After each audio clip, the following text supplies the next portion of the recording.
pertanyaannya apa itu nasib? Kan?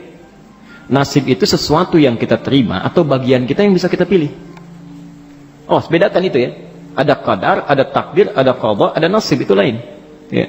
Wala tansa nasibaka minad dunya. Kita bisa lihat di Al-Qasas misalnya kan, dari ayat 77 sampai 78 itu. Wabtaghi fima ataqallahu daral akhirah. Kalau Anda beraktivitas cari akhirat dulu. Wala tansa nasibaka minad dunya, dan jangan lupakan pilihan duniamu untuk engkau ambil yang mendukung ibadahmu. Di ngambil dunia itu jangan semua mesti diambil yang kira-kira bermanfaat untuk kita sebagai bekal untuk akhirat. Ya. Misal, polanya Anda ingin berpakaian, ya. Maka yang didahulukan kepentingan akhirat dulu. Bagaimana caranya supaya saya sholat dengan pakaian terbaik, ya. Bagaimana supaya saya ibadah itu pakaian disukai oleh Allah, disenangi oleh Rasulnya. Dunia akan mengikuti. Ini rumus ya, karena saya sering dapat pertanyaan, orang banyak mengeluh, rezekinya macet, pekerjaan tidak terbuka dan sebagainya. Rumus Qur'annya, arahkan ke akhirat, dunia akan mengikuti. Saya perhatikan kenapa doa itu jarang terkabulkan dengan cepat. Persoalan utamanya, karena seringkali meminta dunia. Itu yang jadi keliru. Ya. Kalau mau cepat, mintakan akhirat, karena kalau minta dunia, Anda nyarinya capek. Kalau minta akhirat, Allah yang langsung kasih. Itu dibuka pintu langit, pintu bumi dibuka. La fatahna alaihim barakati minas sama'i wal ard. Contoh, Anda butuh uang 1 miliar. Ya, untuk bangun rumah, ini dan sebagainya. Mintakan dulu kehendak ibadah. Dunia akan ikut. Wahai Allah, sudah 40 tahun hamba hidup Engkau berikan kepercayaan. Hamba sudah syahadat, mencoba dengan baik. Sudah juga salat, ya Rabbal Alamin. Hamba coba untuk sempurnakan. Tapi sampai hari ini, hamba belum mampu menunaikan rukun Islam yang ketiga untuk berzakat. Duhai Allah, sekalipun ajal hamba itu yang akan dekat, mohon jangan wafatkan sebelum hamba bisa berzakat. Anugerahkan kemampuan untuk berzakat 25 juta saja, supaya semua orang bisa dapat zakat dari hamba dengan kebaikan, bisa terinspirasi. Zakat itu berapa persen? 2,5. Kalau zakat 25 juta, minta berapa itu? 1 miliar. Ya, turunlah 1 miliar itu kita zakat. Selebihnya untuk dunia, silakan 975 juta. Baik Pak ya, yang kalau mau hitung-hitung tuh begitu cara ininya, mintanya kepada Allah. Baik. Nah, nasib itu bukan bagian kita yang begitu saja kita terima, tidak. Kita yang memilih, kita mengambil. Jadi kalau Bapak katakan itu nasib, itu pilihan kita. Anda bisa memilih mau baik, mau buruk. Nasib kita tentukan di situ, ikhtiar Allah menetapkan. Ya. Kalau kita bisa memilih yang baik, kenapa ambil yang buruk? Jangan katakan ketika berbuat buruk, ini nasib saya begini. Tidak, itu pilihan Anda begitu. Allah saking sayangnya memberikan petunjuk, disebut dengan hidayah, supaya tidak mengambil nasib yang buruk. Maka diarahkan pada hidayah. Ya, perhatikan.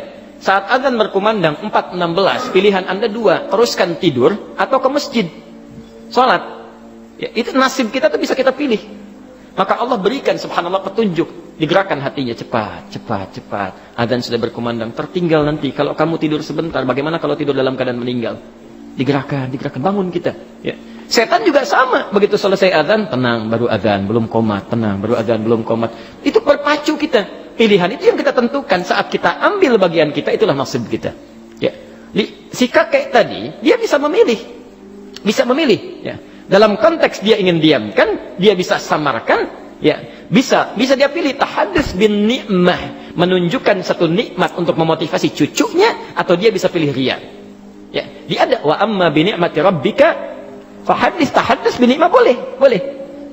Ini masjid alhamdulillah bisa dibangun. Ya alhamdulillah dengan izin Allah. Ya diantaranya dulu kakek pernah diberikan rezeki, disalurkan ke sini. Kamu juga dulu nanti kalau punya rezeki ya ke depan jangan hidup untuk sendiri saja. Itu boleh Pak. Sah hukumnya. Itu tahadduts bin ni'mah. Motivasi orang lain untuk beramal kebaikan. Sah hukumnya. Seperti saat ini misalnya, ini butuh untuk assalam sekian. Pak, insya Allah saya sepertiganya Pak. Bisa lakukan. Ya. Niat kita apa? Bukan ingin dapat pujian, bukan. Ya, tapi ingin memotivasi amalan supaya berkembang. Karena itulah ketika Nabi mengatakan anfiqu fi sabilillah, si fulan datang, Rasul senyumbang A, Rasul senyumbang B, Utsman datang, ya Rasulullah kurangnya berapa? Kata Nabi, ini kurang lebih sekian. Kata Utsman, 1/3 harta saya langsung ambil. Utsman punya aset 6 triliun saat itu. 2 triliun dengan ringannya lisan mengatakan ambil sekarang. 1/3 harta saya. Ya, mesti ada yang seperti Utsman. Ya. Mesti ada yang seperti Utsman. Allah. Jadi tenang itu. Ya, tenang. Kita harus bersinergi. Kalau butuh sesuatu masjid, ada yang harus jadi Utsmannya. Makanya ada yang berusaha dalam kebaikan dunianya, niatkan ibadah. Begitu dibutuhkan, Allah titipkan pada Anda. Ya. Kalau nggak ada yang kayak Uthman, ya seorang muslim yang dermawan, itu susah berkembangnya. Nggak bisa langsung pakai doa aja. Assalamu pasang kubah, Allahu Akbar, turun kubah dari langit. Gitu. Nggak bisa. Terus ada Uthmannya ikhtiar. Ada ikhtiar. Jadi poin saya ketika Uthman mengatakan sepertiga, itu nggak ada unsur ingin dipuji. Jadi menampakkan kepada orang supaya termotivasi untuk beramal. Buktinya apa? Umar langsung datang. Ya Rasulullah, saya dengar Umar sepertiga ya. Betul, bala, saya setengah. Saya setengahnya. Setengahnya harta Umar mungkin tidak sebanding dengan sepertiga harta Uthman, tapi poinnya setengahnya. Umar itu selalu ingin berlomba dengan Uthman, selalu. Masya Allah. Begitu dengar Uthman sepeninggal Nabi itu punya kebiasaan sibuk luar biasa, pekerjaannya bolak-balik Madinah, keluar masuk, ekspor impor, itu Uthman. Sampai saking hebatnya, sampai hari ini yang punya tabungan di Bank Saudi sampai sekarang cuma Uthman. Utsman tuh punya amalan, sahabat Nabi dijamin masuk surga bersama Rasulullah tingkat paling tinggi, subhanallah, hisab dia sangat ringan, sampai hari ini masih punya investasi di Bank Saudi. Dulu zaman Rasulullah ada sumur, ya, yang itu dieksploitasi oleh Yahudi, dimonopoli, kalau mereka mau minum mesti bayar. Sama Utsman dibebaskan orang di situ, dan kebun di sekitarnya dibeli. Sekarang difungsikan jadi hotel, ya. Setiap ada royalti dari situ dimasukkan rekening, diberi nama atas nama Uthman bin Affan, disedekahkan. Ya, sampai kiamat kalau kurang 2 hari lah ya. Kalau kiamat kan orang Islam nggak akan hidup, tidak akan hidup. Ya. Sampai menjelang kiamat kalau masih ada, itu pahala mengalir bagi Uthman. Bayangkan, seorang sahabat Nabi dijamin masuk surga, hisabnya sangat ringan, bersama Rasulullah surganya masih punya amalan sampai hari ini. Saya, Anda, kita bukan sahabat Nabi, surga nggak jelas sampai hari ini, ya, hisab masih menegangkan, amalan masih berantakan, hari ini masih sulit untuk beramal. Sampai hari ini. Padahal saking sayangnya Allah ditampakkan amalan di hadapan kita. Utsman itu sesibuk-sibuknya, malam masih bisa tahajud sampai hatam Quran dalam tahajudnya. Cek di At-Tibyan halaman 37. Di situ ada 2 paragraf. Setiap paragraf itu 8 baris. Cek bagaimana keutamaan sahabat di situ. Kedengaran oleh Umar. Umar besoknya 4 kali khatam Quran. 2 kali siang, 2 kali malam. Umar bin Khattab. Antum berapa kali khatam Quran? Ya. Poinnya bukan itu.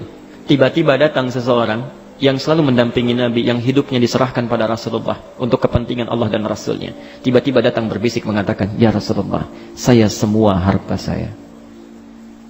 Bertanya Nabi, "Madza tarakta li ahlik?" Kamu tinggalkan apa untuk keluargamu? "Allah wa rasulahu." Saya tinggalkan Allah dan Rasulnya. Allah. Dipegang tangannya, digenggam, diumumkan pada para sahabat. Abu Bakar, akhi, faman adzahu faqad adzani. Abu Bakar itu saudaraku. Siapa yang mencela dia, mengganggu dia, menyakiti dia, maka dia telah menyakiti saya. Seorang Abu Bakar.